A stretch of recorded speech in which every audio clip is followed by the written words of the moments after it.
નમસ્કાર, જય હિન્દ, જય ભારત, જય સંવિધાન। જ્યારે તમે ભ્રષ્ટાચાર વિરુદ્ધ અવાજ ઉઠાવો, જ્યારે તમે અન્યાય સામેનો અવાજ બનો અને જ્યારે તમે જાગૃતતા ફેલાવવાનું કામ કરો, ત્યારે તમારે ધર્મના ધક્કા ખાવા પડે અને ખરાબ અનુભવોનો પણ સામનો કરવો પડે। એવી જ રીતના આજની વાત ખૂબ જ અગત્યની છે।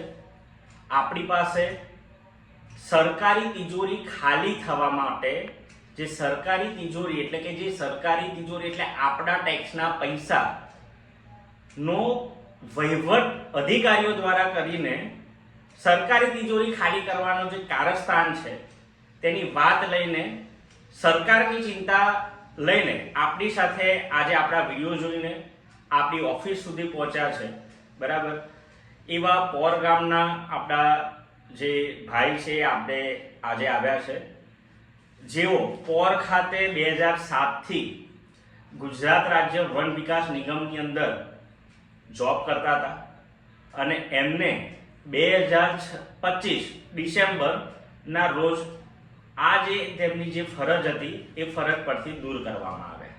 અને દૂર કરવા માટેનું કારણ અને એમને જે માહિતી ત્યારબાદ મળી તેમના પર ચોંકાવનારા ખુલાસાઓ કર્યા। ત્યારબાદ એમને જેટલી પણ જગ્યાઓ પર અરજીઓ કરી એ અરજીઓને નકારવામાં આવી, કોઈ પણ જાતના જવાબ એમને આપવામાં ના આવ્યા અને આજે હકની વાત એટલે કે જનતાની વાત અધિકારીઓ સુધી અને નેતાઓ સુધી જે આપણું સ્લોગન છે એ મુહિમને જીવંત રાખવા માટે વધુ એક વિડીયો બનાવવાની જરૂર પડી છે। ત્યારે હું ખરેખર અત્યાર સુધીના જે વિડીયો છે તેમાંથી આ વિડીયો ખૂબ જ મહત્વનો સમજુ છું, કેમ કે પોતાની ચિંતા અને પોતાના પર થતા અત્યાચાર વિરુદ્ધ તો અવાજ એમને ઉઠાવ્યો જ છે, પરંતુ એમને ચિંતા છે કે આપણા સરકારી તિજોરીના જે પૈસા છે એ અધિકારીઓ દ્વારા ગેરવહીવટ કરીને ભ્રષ્ટાચાર આચરવામાં આવે છે એવા તેમના સીધા આક્ષેપ છે। હવે જ જાણીએ કે શું સમસ્યા છે અને શું છે। હું ગુજરાત રાજ્ય વન વિકાસ નિગમમાં 2005થી રોજમદાર તરીકે નોકરી કરતો હતો। ત્યારે તે સમયથી 108 રૂપિયા રોજ હતો। ત્યાર પછી આ લોકો શું છે 2 મહિને 3 મહિને નામ ચેન્જ કરી નાખતા હતા। પછી પ્રધાનમંત્રીની જાહેરાત બાદ 2016થી તમામ રોજમદારના બેંક એકાઉન્ટમાં પગાર નાખવામાં આવ્યો। બેંક એકાઉન્ટમાં પગારથી દરેક રોજમદારનો પીએફ કાપવામાં આવ્યો, બોનસ મળતો થયો।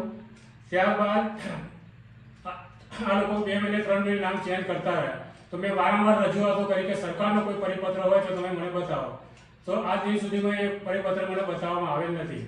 પછી ભ્રષ્ટાચારને કારણે મેં એ આપી તો 3 વર્ષ સુધી મારું નામ એક તરફી ચાલવામાં આવ્યું। ત્યાર પછી આ લોકોએ કોન્ટ્રાક્ટમાં નાખ્યા। કોન્ટ્રાક્ટમાં મેં મારી કોઈ પણ પરમિશન સંબંધી કોઈ પણ પુરાવા આપ્યા નથી, છતાં પણ મારું નામ ભક્તિ મેળવીને મોકલવામાં આવ્યું। ત્યાર પછી એક કરાર પૂરો થયો એનો, ત્યાર પછી બીજો કોન્ટ્રાક્ટ લાવી મૂક્યો। એ કોન્ટ્રાક્ટની અંદર મને પુરાવા માંગ્યા કે આ પુરાવા ભરશો તો તમારો પગાર થશે, નહીં તો નહીં થાય। તો ડિસેમ્બર મહિનાની 3જી તારીખ સુધી હું હાજર છું, 3 દિવસનો મને પગાર મળેલ નથી અને મને નોકરીમાંથી ના પાડે છે। અને ભ્રષ્ટાચાર મેં આરટીઆઈ મુજબ માહિતી માંગતા ભ્રષ્ટાચારના નામજોગ જાણવા મળેલ છે એ મેં તમામ પુરાવા સાથે મેં અરજી કરેલી છે। મેનેજિંગ ડાયરેક્ટર સાહેબ ગાંધીનગર પણ અરજી કરેલી છે, અગ્ર સચિવ સાહેબને પણ અરજી કરેલી છે, પણ આજ દિન સુધી એની કોઈ તપાસ થઈ નથી। તો મારી માગણી એક જ છે કે ભ્રષ્ટાચાર વિરુદ્ધ જે કંઈ મારી અરજી છે, જે કંઈ લોકોના બોગસ નામ છે, જે ગેટ જોયો નથી ને એમનો 26 દિવસ એટલે પગાર ચૂકવવામાં આવ્યો છે, તો એ તમામ નાણાંની સરકારમાં ભરપાઈ થવી જોઈએ, એ મારી માગણી છે। હવે વિચારો, સરકારી તિજોરીની ચિંતા કોને હોય? અધિકારીઓને હોય, સરકારને હોય। હવે અમને જ્યારે પુરાવા માંગ્યા ત્યારે અમને ખબર પડી કે જે જગ્યા પર એ જે લોકો નોકરી કરતા હતા એ નોકરીની અંદર જે આરટીઆઈ થકી જે લોકોના રોજગાર, જે કામદારોના નામ હોય ને એની આખી માહિતી અમને મળેલી છે। આ બધી માહિતીની અંદર જે નામો છે ને એનો એક પણ વ્યક્તિ આ જગ્યા પર એટલે કે ગુજરાત રાજ્ય વન વિકાસ નિગમની અંદર એ એક દિવસ પણ નોકરી પર આવ્યો નથી, છતાં પણ અધિકારી દ્વારા આવા વ્યક્તિઓને પગાર દર મહિને 26 દિવસનો પગાર ચૂકવવામાં આવે અને જ્યારે ખરેખર જે વ્યક્તિ નોકરી કરે છે એ વ્યક્તિ કદાચ 1 કે 2 દિવસ કામના લીધે કોઈ રજા પાડે ને તો પણ એનો પગાર કાપવામાં આવે। એટલે જે અધિકારીઓ જે તે સમયગાળા દરમિયાન, એટલે કે તમારી નોકરી કયા વર્ષમાં છૂટી? 2025માં, ડિસેમ્બરમાં. એટલે ડિસેમ્બર 2025 પહેલાના જે 3 વર્ષ છે, છેલ્લા 3 વર્ષ, એની અંદર જે આ બધી વાતોને ઉજાગર કરી આ ભાઈએ, અને ત્યારબાદ જે રમેશભાઈએ જે પ્રમાણે ઉજાગર કર્યા પછી જે આરટીઆઈની માહિતી આવી એની મેં ચોંકાવનારા ખુલાસાઓ થાય છે કે જે વ્યક્તિ નોકરી કરતા નથી તેઓને ત્યાં આગળ પીએફ પણ કપાય છે અને તેઓની હાજરી પુરાય છે, અને જે વ્યક્તિ એક પણ દિવસ ત્યાં આગળ કામ કરવા નથી આવતો તેના 26 દિવસનો પગાર ચૂકવણી કરવામાં આવે છે. એટલે આ સરકારી તિજોરીને ખાલી કરવાનો ધંધો અહીંના જે તે વહીવટદાર અધિકારીનો છે, અને અધિકારી વિરુદ્ધ કામગીરી કેવી રીતના થાય, એમના વિરુદ્ધ કામ કેવી રીતના થાય કે જેને ભ્રષ્ટાચાર કર્યો છે, આવી રીતના ખોટા મજૂરો બતાવીને સરકારી તિજોરીને લૂંટવાના પ્રયાસ કર્યા છે, સરકારી તિજોરીને ચોરી કરી છે. માટે રમેશભાઈએ એને ઉજાગર કરવા માટેની હિંમત કરી છે. બાકી મુખ્યમંત્રી સુધી પણ તમે જુઓ કે એમને અરજી કરેલી છે, એનું કોઈ પણ નિરાકરણ આવ્યું નથી. એટલે કહેવાનું તાત્પર્ય એ થાય છે કે શું આજની આ જે સરકાર છે, સરકારને સરકારી તિજોરી ખાલી કરવા માટે અધિકારીઓને દલાલ પેટે મૂક્યા છે? અધિકારીઓને શું કોન્ટ્રાક્ટ આપેલો છે કે તમે સરકારી તિજોરીને ગમે તે રીતના લૂંટો, એવી રીતના કોઈ કામગીરીનો કોન્ટ્રાક્ટ સોંપવામાં આવ્યો છે?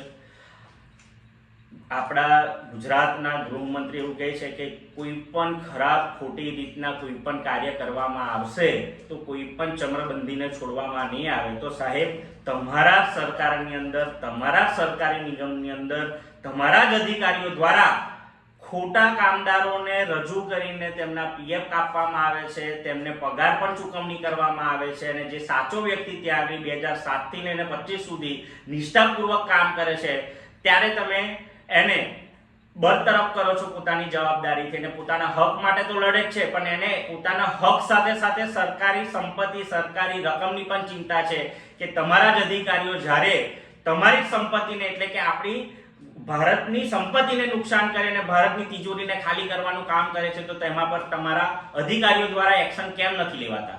શું ઉપરથી લઈને નીચે સુધી તમારી કોન્ટ્રાક્ટ સિસ્ટમ ચાલે છે કે નીચેથી લઈને ઉપર સુધી કોઈ વહીવટ બેસાડેલો એવો છે કે તમે ગમે તે રીતના સરકારી તિજોરી પરથી ગમે તે રીતના લૂંટ ચલાવો, ચોરી કરો, આવી રીતના ભ્રષ્ટાચાર કરો?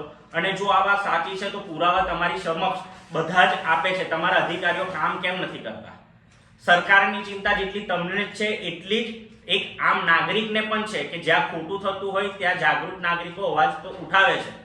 માટે તમને આ વિડીયોના માધ્યમથી ને જેટલા લોકો વિડીયો જુએ છે એમને પણ વિનંતી કરું છું, વિડીયોને એટલો બધો શેર કરો અને આવનારા સમયની અંદર જેટલા પણ અધિકારીઓ દ્વારા જેટલી પણ અરજીઓ લીધેલી છે તારીખ વાર સમય સાથે આપણે એના પુરાવા એકઠા કરીને આવનારા સમયની અંદર કલેક્ટર સાથે આપણે પણ આની રજૂઆત કરીશું, અને પછી જોઈએ છે કે કયા અધિકારીને બચાવવા માટે કોણ આગળ આવે છે. અને ભ્રષ્ટાચારને ઉજાગર કરતા જાગૃત નાગરિકને સરકાર ન્યાય આપે છે કે કેમ? કેમ કે આ ન્યાય વ્યક્તિનો નથી, આ ન્યાય સરકારને મળવો જોઈએ. કેમ કે સરકારી તિજોરી ખાલી કરવા માટે જે અધિકારીઓ ભ્રષ્ટાચાર કરે છે ને તેમને હવે તરબદલ કરવાની જરૂર છે, નહીં કે જે જાગૃત અને નિષ્ઠાપૂર્વક જે લોકો 2007 થી લઈને 15 સુધી નિષ્ઠાપૂર્વક નોકરી કરે છે ને, તમે એમને નોકરીથી કાઢી મૂકો છો. એની જગ્યા ઉપર જે લાખો રૂપિયાનો પગાર લેવા છતાં પણ એમના પેટ ભરાતા નથી એવા અધિકારીઓ જ્યારે આવા ભ્રષ્ટાચાર કરે છે ને અને સરકારી તિજોરી પર ચોરી કરે છે, એવા લોકોને તમારે